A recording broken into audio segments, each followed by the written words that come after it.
top brass at HPD over there in Hawaii, they're very corrupt. They think they can get away with anything, and they usually do, so they probably will again. All new tonight, shocking allegations that HPD's top chiefs protected Major Stephen Girona from complaints of harassment and retaliation, even after a warning by the city's Equal Opportunity Office. Now, Girona has already been part of multiple lawsuits costing taxpayers $1.5 million. Our chief investigative reporter, Lynn Kawano, has more on the new court document that says HPD continues to look the other way. Records show the city's own Equal Opportunity Office wanted action taken against the major, who has a history of complaints. It was a recommendation that was ignored. Honolulu Police Detective Maile Rego's civil lawsuit against her employer claims sex discrimination and retaliation. In a new document filed late last month, Rego says the decision makers of HPD possess unrestricted authority that allows the abuse of authority that plagues the men and women of HPD's rank and file. It goes on to say, despite the overabundance of corroborating evidence, first-hand testimony of sworn officers, and in some cases, over the objection of the City Equal Opportunity Office, Deputy Chief Ratty Vanek protected Major Stephen Girona by administratively closing complaints against him. The document says Chief Joe Logan upheld the cover-up, even after the city EOO asked for reconsideration. My client is still shocked that with the long history of allegations that still this man is in a position at HPD today to be overseeing the rank and file officers. Attorney Joseph Rosenbaum represents Detective Maile Rego in her civil lawsuit against HPD. Evidence includes a memo from the city's EOO administrator who investigated a previous Girona complaint by another female HPD officer. The memo revealed areas of concern which could be potential indicators of targeted action, discrimination, and retaliation for making complaints.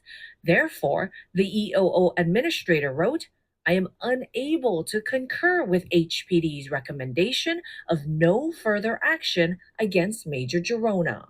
The administrator also said, while I disagree with HPD's decision, the office doesn't have the authority to stop the chiefs from closing the case. We're telling you that we think there's a problem, you mishandled it, and don't blame us when you get sued. I think it's very powerful evidence that HPD has mishandled the situation. Without question, there's been a history that is documented in the court record of Major Girona clearly having supervisory issues with his subordinates.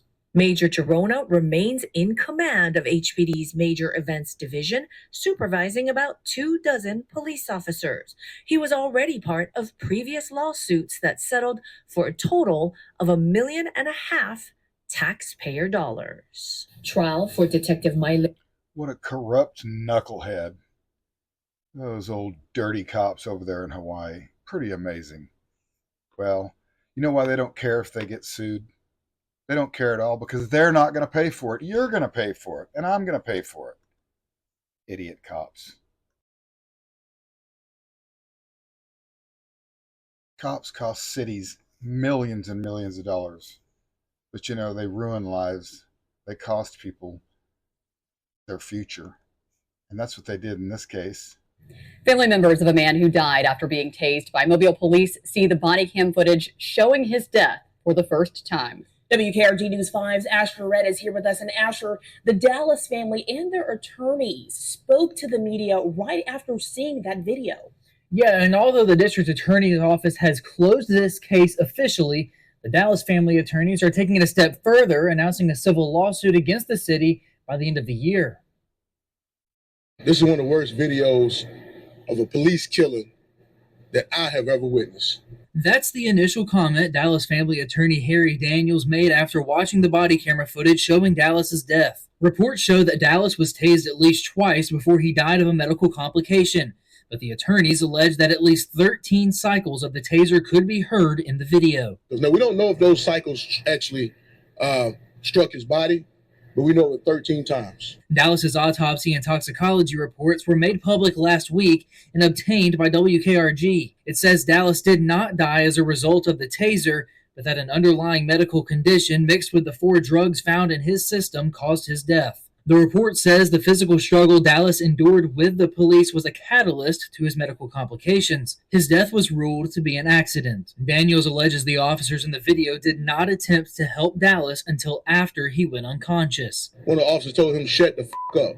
The Dallas family was able to view the footage after a Mobile County grand jury made its decision to clear the 2 officers involved of any wrongdoing. Phil Williams, Dallas's stepfather, says the contents of the video were deeply disturbing. This is one of the worst days of my life. I seen my son actually die. And he sat through both officers' body camera footage, 45 minutes each. I'm going to miss my son coming in saying, "Happy Father's Day.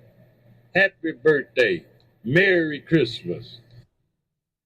The city released a statement this afternoon. It says, quote, "There are still ongoing investigations and expected civil action. For those reasons and out of respect for the family, we won't be making any additional comments at this time."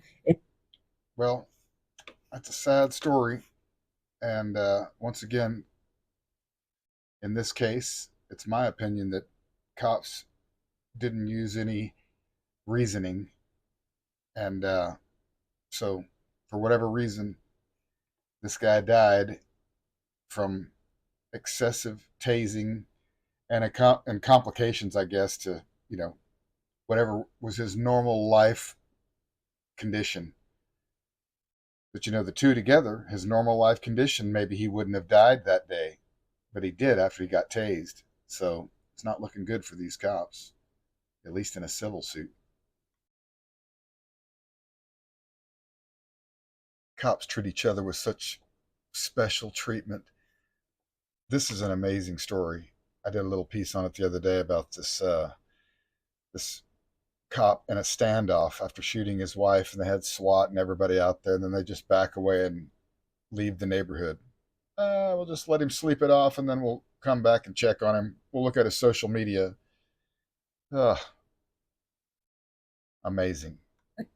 Hill Police Chief is defending his department's de-escalation tactics in handling a SWAT standoff with a former Pittsburgh police officer who's accused of shooting his wife. But the SWAT team was removed from outside the home before they were eventually sent back in. KTVU crime reporter Henry Lee has the details and reaction from neighbors.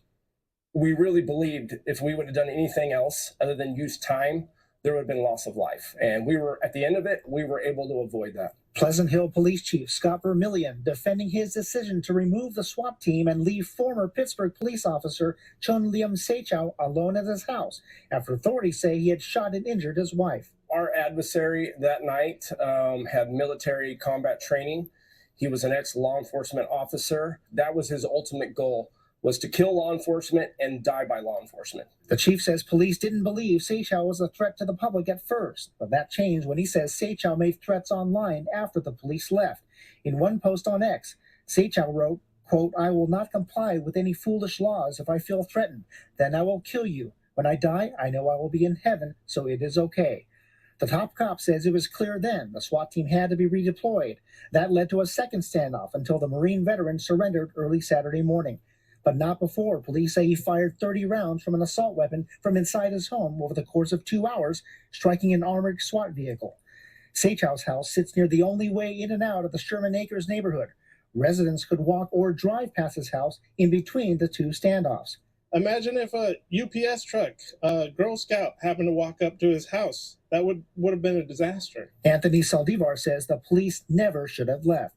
Them deciding it was not a risk was, putting my family in danger, which I don't appreciate at all. I think it was a mistake. Police practices expert Don Cameron says the tactics were sound. I think it's still a good call by the chief because you want to see if you can cool things down. And that's what the de-escalation is, letting things cool down. The chief says police and snipers were still in the area, although out of sight, and monitoring the social media of a suspect who was ultimately to blame. He threatened my officer. He tried to kill my officers.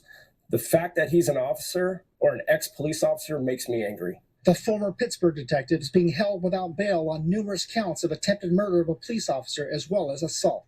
In Pleasant Hill, Henry Lee, KTV. Okay, bad cop covering for a bad cop, as usual. All right, well, they got him anyways. He's sitting in jail.